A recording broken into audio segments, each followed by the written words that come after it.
Sup my dudes, Valkyrja, and today I want to talk to you about Yukong. Yukong coming out is going to be the strongest buffer in the game, and no, it's not even close, and I'm not exaggerating. I'll show you that in a second. But she's going to destroy a lot of people because she's going to be very hard to use, and I'm going to showcase exactly why. Now, I made this video almost exactly about 2 weeks ago, whenever she first was announced, but now she's literally coming out in a couple days. So, I want to reiterate this point, I want to remake this, and I want to try to better illustrate exactly what's going to make her very, very, very hard to use. So, first things first, why did I call her the strongest support in the game? Well, the strongest buffer in the game. Obtains 2 stacks of roaring bowstrings. This is just a skill, it's at level 15, full disclaimer, this is a full E6, fully max Yukon, but you'll get the idea. Obtains 2 stacks of roaring bowstrings to a maximum of 2 stacks. When roaring bowstrings is active, the attack of all allies increases by 100%. And every time an ally's turn ends, Yukong loses 1 stack of roaring bowstrings. Basically, TLDR, after she uses this skill, the next 2 allies in turn will get 100% bonus attack. And then her ultimate, if roaring bowstrings is active on Yukong when her ultimate is used, basically use skill then ult, additionally increases all allies crit rate by 32% crit rate and 78% crit damage. And then at the same time, deal imaginary damage equal to 450% of Yukong's attack to a single enemy. Yes, you heard me right. She is going to do 32% crit rate, 78% crit damage, and 100% attack. That's huge. Nobody's even close to it. I'm yelling because it's very, very, very big. It is quite massive. And then there's also the fact that she's really good at toughness shred. Her talent right here, 7 layers, 1 arrow. Basic attack additionally deals imaginary damage equal to 100% of Yukong's attack and increases the toughness, reducing damage of this attack by 100%. This effect can be triggered again in 1 turn. So, Valk, why do you say Yukong's so hard to use? Very simple. Speed tuning! So here we are again on good old MS Paint to show you guys exactly what I mean. Basically, Yukong's going to excel in a lot of people trying to turn 0 MOC floors. What turn 0 means is you basically trying to kill everything in 1 turn. She's going to be very good at that, but in lies her weakness within speed tuning her team. This is my EU free-to-play account. It is very well speed tuned.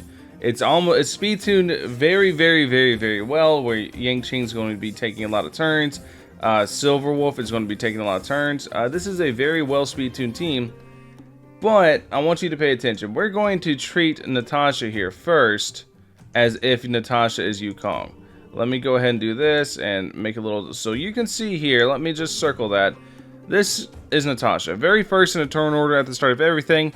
And then we're going to go ahead and let a couple turns elapse. We're going to let a couple turns happen, see what happens. You can see now in the turn order, Natasha, while still being first, right? Next comes Japard, and luckily Yangqing, if Natasha was Yukong, would be getting the buff in this situation. But that's not always going to be the case. Sometimes it'll be Natasha, and then it'll be Japard, then it'll be Silverwolf, then it'll be Yangqing, etc. If you're running double damage, which a lot of people should be doing, where you're running a main damage and off damage covers some AoE, you're always going to hit at least one of those targets. But hitting both and maximizing the most out of Yukong is going to be very, very difficult, and it's going to be virtually impossible to consistently do. Now, that being said, you can almost always hit at least 1 damage dealer, provided you have 2, but if you're running something like Yukong, a tank, a healer, and then 1 main damage dealer and using Yukong as your sub damage, you are going to run into massive issues to where you're not always going to be able to hit your damage simply because the speed tuning is virtually impossible to balance. And now this isn't even counting actually getting slowed by the enemies. There are enemies in the game that whenever they hit you, they will slow you. So they're going to mess your speed order up no matter what you do. There's no real way to use Yukong in a situation where you're able to actively use her and keep a proper speed tune to your team. It's not really physically possible. It's not feasibly possible. It's why whenever it comes to like the relic sets for Yukong, people are going to ask me, what relic set should I run? I don't know. That's up to you. That's up to your speed tuning. Maybe you have to run Musketeer to try to get your, maybe you run Musketeer to try to get your speed tuning right. Or maybe you just hyper focus on Yukong's personal damage and you just run imaginary set on her because that set's really, really cracked. You just run the imaginary damage set on her and just build her into damage and let her do her own thing and she busts somebody else good. There's so many ways you can use her, but in the end, she's going to be a very, very, very valuable tool. At the same time, everyone wants to know who the Bennett of Star Rail is. Yukong is the Bennett. Just Bennett's very hard to use. That's all there is to it. Bennett's it's like Yukong Bennett. Yukong is going to be an incredibly difficult character to use, but if you can actually use her and use her well, holy is she strong.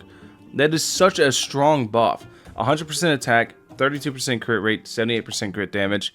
Insane. Absolutely insane.